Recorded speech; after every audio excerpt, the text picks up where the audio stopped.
एक गांव था रामनगर। उस गांव में एक बढ़ई रहता था। उसका नाम रामू था। गांव वालों को पलंग खिड़की दरवाजे बहुत ही कम दाम में बनाकर देता था। गांव के बाकी बढ़ई के मामले में रामू को ज्यादा काम मिलता था। कम दाम लेने के साथ साथ रामू का स्वभाव भी बहुत अच्छा था। अरे सोनू भाई, कुछ दिन से सोच रहा हूँ कि घर के खिड़की दरवाजे ठीक करवा लूं। तेरे ध्यान में कोई बड़ी है तो बताना। अरे भाई, इसमें सोचने वाली क्या बात है। हमारे गांव में सबसे सस्ता और अच्छा काम करने वाला रामू है ना। वह बहुत बढ़िया काम करता है। कुछ दिन पहले की ही बात है। मैंने अपने घर के खिड़की दरवाजे बनवाया, उससे जितना काम किया बस उसी का दाम लिया। और काम एकदम लाजवाब था। वह भाई, मुझे ऐसा ही बड़ी चाहिए था बिल्कुल। मैं भी उसी से अपना काम करवा लेता हूँ। अरे सोनू भैया नमस्ते। मैं चंदू, आपको खिड़की दरवाजे बनाने के लिए मिस्त्री खोज रहे थे, मैं वही हूँ। मैं अपने मुंह से अपनी तारीफ कैसे करूं। मुझसे अच्छा सस्ता बड़ी आपको इस गांव में और कहीं नहीं मिलेगा। अरे नहीं मिलेगा से क्या मतलब है रामू भाई आपका। सोनू भैया को बड़ी मिल गया है।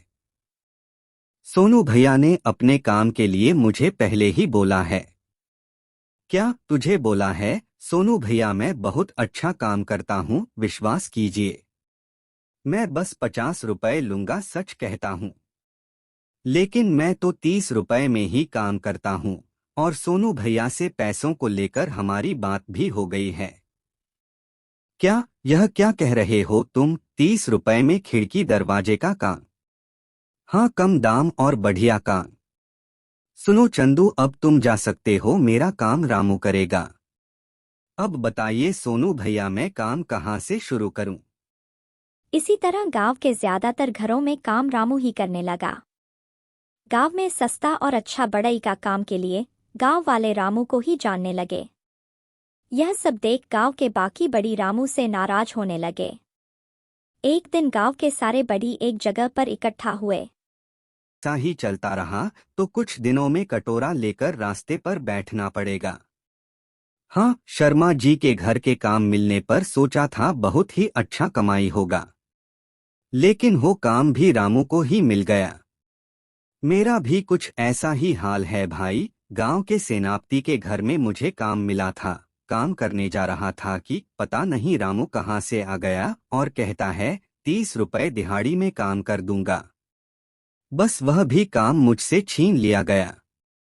पता नहीं यह आदमी इतनी कम मजदूरी में काम कैसे कर लेता है। लेकिन ऐसा ही चलता रहा तो हमें यह काम छोड़कर कोई दूसरा काम करना पड़ेगा। एजी उठिए ना, बाहर कोई है?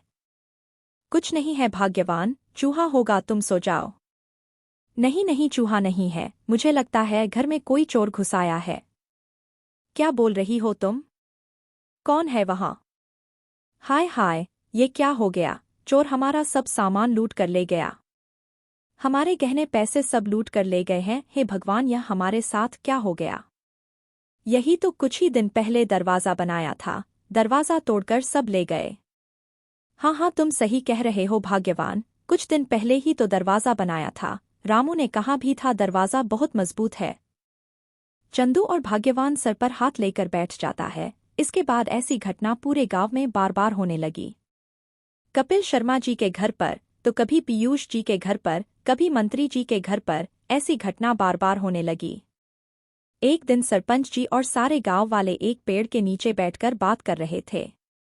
मैंने अपनी पूरी जिंदगी बिता दी पर ऐसी चोरी आज तक नहीं देखी है। आप ही बताइए सरपंच जी, हम लोग गरीब लोग हैं, मेहनत करके 2 पैसे कमाते हैं। अगर वह भी चोरी हो जाए तो हम लोग कैसे जिएंगे? अब हम सब लोग क्या करेंगे? भाई लोग, तुम लोगों ने एक बात नोटिस किया क्या? वह जो बढ़ई है न रामू, जिसमें उसने काम किया था बस उसी घर में चोरी हुई है। वाह भाई, रामू के कारण तेरा काम नहीं हुआ बाबा, इसीलिए तुम रामू पर उंगली उठा रहे हो। नहीं नहीं काका, मैं इसीलिए नहीं कह रहा हूँ। सोचो, आप लोग खुद ही सोचो, पहले कपिल शर्मा के घर, फिर पीयूष जी के घर और सरपंच जी के घर में भी चोरी हुआ है। नहीं नहीं भाई, ऐसा हो सकता है क्या? उसने कुछ दिन पहले मेरे घर का दरवाजा बनाया। वह तो अभी भी बहुत मजबूत है, ऊपर से इतनी कम मजदूरी में काम करता है वो। ए चंदू, तू रामू के बारे में कुछ भी उल्टा सीधा मत बोल। चाहे तुम लोग कुछ भी कह लो, मुझे तो दाल में कुछ काला लग रहा है। महाराज, राज्य में एक नई समस्या आ गई है, अगर हम लोग उसके बारे में थोड़ी चर्चा करें तो। कहो मंत्री, कौन सी समस्या आ गई है हमारे राज्य में? जी महाराज, राज्य में अलग अलग घर में चोरी डकैती हो रही है महाराज। घर में जब सब सो रहे होते हैं तभी घर का सारा कुछ ले जाते हैं महाराज। यह क्या बोल रहे हैं मंत्री, यह तो बहुत बड़ी समस्या है। चोर लुटेरे घर के अंदर आ रहे हैं और घर वालों को पता नहीं चल रहा है। ये कैसे संभव हो सकता है मंत्री? यही तो समस्या है महाराज, रजवासी इस डाकू की वजह से बहुत ही डरे सहमे में हुआ है। इस चोर को पकड़ना ही होगा हमें। एक काम करो मंत्री, इस विषय में अच्छे से तुम पर पता लगाओ कि कौन कर रहा है यह सब। इसका जिम्मेदारी मैं आपको देता हूँ मंत्री जी। महाराज, आपने अपने कक्ष का दरवाजा बनाने के लिए आपको एक बढ़ई की जरूरत थी, इसलिए मैं आ गया। तुम बढ़ई लेकर आए हो क्या? हम महाराज, अपने आदेश किया और मैं राज्य के सबसे अच्छे पढ़ाई को लेकर आया। इसका नाम है रामू है।